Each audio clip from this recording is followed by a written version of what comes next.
Ceux qui ne sont pas préparés à obéir au Seigneur ne peuvent jamais comprendre ce que le Seigneur dit. Seuls ceux qui sont disposés à obéir à ce que Dieu leur révèle peuvent effectivement être instruits. Nous savons comment acquérir une connaissance de la Bible, mais mettons-nous en pratique ce que Dieu nous dit? Il existe une connaissance biblique abondante, mais les personnes ne veulent pas expérimenter ce qu'elles apprennent.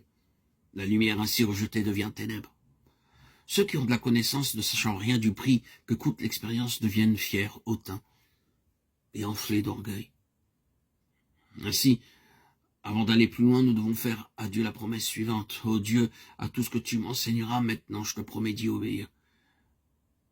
Si vous n'êtes pas préparé à obéir, Dieu ne vous force pas, ne vous contraint pas à obéir. Dans l'amour, il ne peut n'y avoir ni contrainte ni force.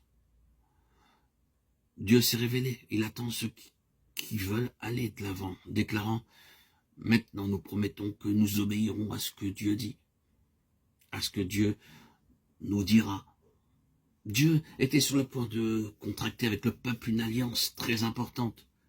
Exode 24, 4, 8. Pour préparer cette alliance, Moïse construisit un autel avec 12 pierres, une par tribu. Sur l'autel était posé le sacrifice, dont le sang fut aspergé sur le peuple. Il nous est enseigné ici que seuls ceux qui viennent sous le sang du Seigneur Jésus-Christ comprennent ce que Dieu dit. Ceux qui ne sont pas nés de nouveau, qui ne connaissent pas l'aspersion du précieux sang du Seigneur Jésus, ne peuvent jamais comprendre parfaitement ce que Dieu enseigne par le tabernacle. Ce n'est pas tellement ce qui est dit, la manière dont c'est exposé qui importe. Non, personne ne peut et ne comprendra réellement ces choses s'il n'a pas été racheté et lavé de ses péchés par le sang de l'alliance éternelle. Ces paroles s'adressent à tous ceux qui ont été rachetés et lavés par le sang de Christ. Un homme peut être illettré concernant les choses terrestres en Christ. Il peut acquérir une très grande sagesse des choses célestes. C'est la puissance du sang. L'homme le plus stupide peut devenir l'homme le plus sage.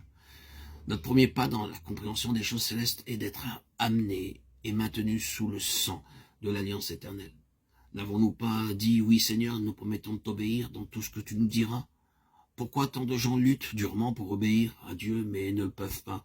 Chaque matin, ils disent, aujourd'hui je garderai mon sang-froid, aujourd'hui je ne dirai pas de mensonge, aujourd'hui je ne me laisserai pas corrompre. Cependant, après 2 ou 3 heures, ils perdent à nouveau leur sang-froid. Bien qu'ils prient et lisent la Bible, ils tombent. Quelle en est la raison? Pour commencer, ils négligent de s'approprier le sang qui les rend purs, puis de saisir Christ comme leur vie. Ils essayent de faire les choses de Dieu avec leur propre énergie.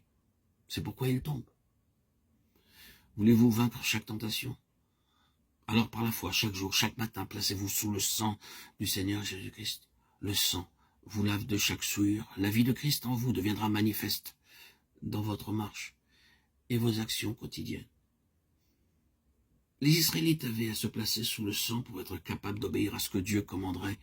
Il est dit alors des anciens qu'ils virent Dieu, Exode 24, 11. Cependant, Jean, chapitre 1, verset 18, dit « Personne n'a jamais vu Dieu ». Le texte néanmoins continue en disant « Le Fils unique qui est dans le sein du Père, lui, l'a fait connaître ».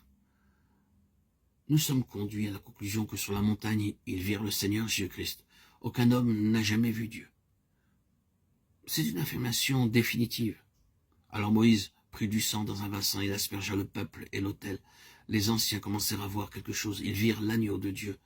Au début, ils ne pouvaient voir que des animaux tués et leur sang répandu, mais après avoir, avec les yeux de la foi, ils voyaient le Seigneur Jésus-Christ, l'agneau de Dieu, mis à mort pour eux. Dans la mise à mort des animaux offerts, ils voyaient le Seigneur Jésus-Christ souffrir et mourir pour tous les pécheurs. Voici l'agneau de Dieu qui ôte le péché du monde. Jean 1, 29.